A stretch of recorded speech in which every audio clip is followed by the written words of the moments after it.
કે જ્યારે જીવનમાં એક દાસપણું આવશે ત્યારે આપણે આ સત્સંગમાં બહુ આનંદ આવશે. અને આમ તો જ્યારે દાસ બનશું ત્યારે જ પ્રભુની આપણા ઉપર કૃપા થવાની. આપણા સંત મુક્તાનંદ સ્વામી કીધું કે જ્યારે ભગવાનની કૃપા થાય છે ભક્તો, ત્યારે આપણી પોતાની ભૂલ ઓળખાય છે, દેખાય છે.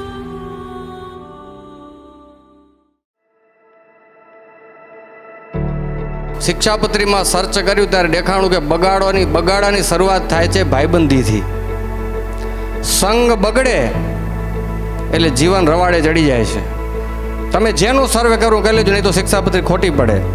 જેટલા બગડ્યા હશે આમાં બેઠેલામાંથી પણ થોડો જાજો તમારે જિંદગીમાં તપાસ કરજો કે તમારે થોડી ખરાબી તમને જે લાગતી હોય લગભગ મિત્રતાથી આવી હશે, સંગની અસરથી. હવે સંગ બગડે એટલે જેવો સંગ તેવો, બોલો બોલો, જેવો સંગ તેવો વાન ના આવે તો એ સાન આવે. એટલે એની અકલ આપણામાં આવી જાય. કલર ન ફરે કદાચ પણ બુદ્ધિ ફરે. ભગવાન સ્વામિનારાયણે તો બહુ કૃપા કરી મને અને તમને અદ્ભુત એક શિક્ષાપત્રીનું દાન આપ્યું છે. આપણા માટેનું એ સુરક્ષા કવચ છે. ભગવાનના વચનમાં રહે તો સુખી થઈ જાય. સુખ માત્ર ભગવાનના વચનમાં છે. તો મહારાજે લખેલી શિક્ષાપત્રી ભગવાનનું સ્વરૂપ એ ભગવાનનું પ્રત્યક્ષ સ્વરૂપ છે. મારી વાણી મારું સ્વરૂપ એવું ટાઇટલ રાખ્યું છે. કેમ જીવન જીવવું, આલોકમાં કેમ સુખિયા થવું અને કઈ રીતે આપણે રહી શકીએ એવું આ શિબિર દ્વારા જ આપણે શાસ્ત્રનું જ્ઞાન મળી શકે છે.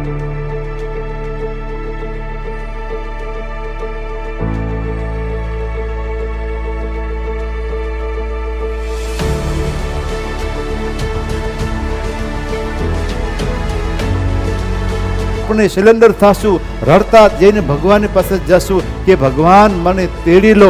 તમે કહેશો એમ કરીશ પણ મને તેડી લો. ત્યારે ભગવાન આપણે તેડી લે છે. ત્યારે ભગવાન આપણે માથે તેડે. એમ શિક્ષાપત્રીને શરણે જશું ને ત્યારે શિક્ષાપત્રી રૂપી માં આપણે તેડી લેશે કે બસ તું બરોબર છે. પણ ક્યારે કે આપણે બીજા જગતના રમકડા મેળવી દેશું તો, અને સંપૂર્ણ પ્રમાણિકતા હોનેસ્ટી થઈને કે હું આ શિક્ષાપત્રી પ્રમાણે હવે વર્તીશ જ, આ શિક્ષાપત્રીની આજ્ઞાઓ પાળીશ જ, આવા ભાવથી તમે એને શરણે જાઓ તો શિક્ષાપત્રી સુખ આપે.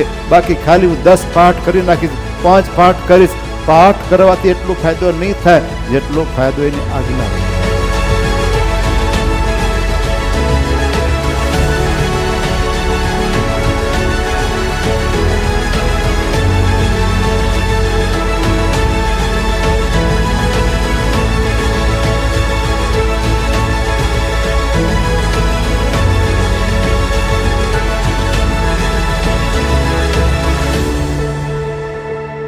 શિક્ષાપત્રીને આપણા સંતોએ માનું સ્થાન આપ્યું છે કે શિક્ષાપત્રી એ આપણી માં છે.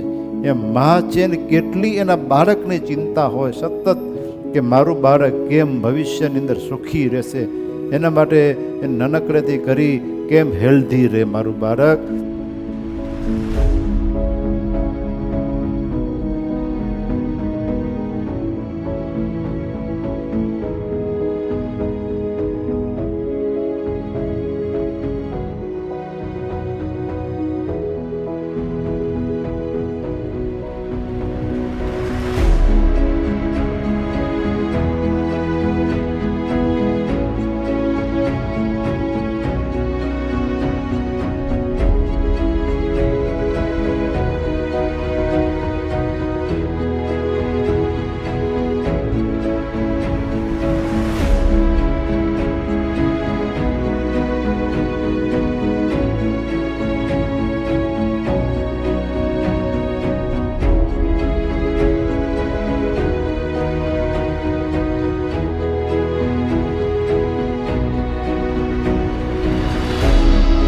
Life is as complicated as that puzzle.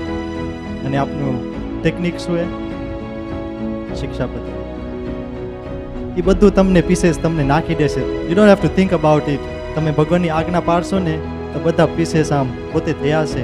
અને આપની Shikshapatri, that's what all the આજ્ઞાs do. It's our instruction, it's our guideline on how to live life.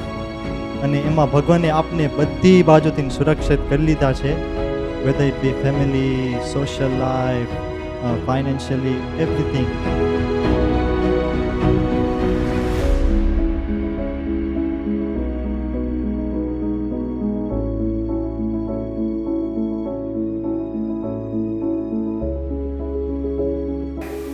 કેટલે સુધી ખરાબ કરનારાનું પણ ખરાબ વિચારવું અઘરું એક નથી? આ ભાઈ જરાક કહો તો. બહુ અઘરું હે. હું તો ઘણી વખત પ્રેક્ટિકલ કરાવું કે તમારો દુશ્મન હોય ને એની પણ તમારે દુઆ ઠાકોરજી આગળ માગવી કે પ્રભુ આનું ભલું કરજો. પોતા માટે દુઆ માગવી હેલીએ, પોતાના હોય એના માટે દુઆ માગવી એ હેલીએ, પણ આપણે નડતા હોય ને એના માટે એક માળા કરવી કે પ્રભુ આને સુખીઓ કરજે, એક માળા કરવું એ થાય.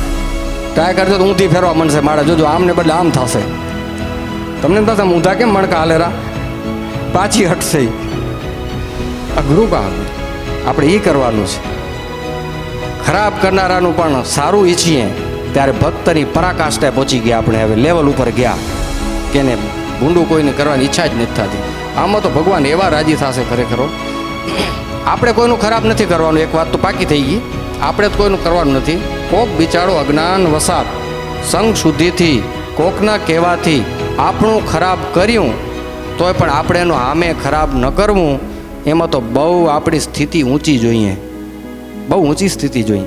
હે આપણે એમ થાય એમ તો કરાય જ નહીં, એમ થાય આપણે કરાય હારાને તો ટૂંકો કરવો જોઈએ, હે એનું આમ કરી નાખવું જોઈએ. ના ના, એના ઉપર દયાભાવ બિચારો. એને અજ્ઞાન છે. મને જેવા સંત મળ્યા, સંપ્રદાય મળ્યો, શાસ્ત્ર મળ્યો, બિચારાને નથી મળ્યા એટલે બિચારો આ રવાડે ચડી ગયો.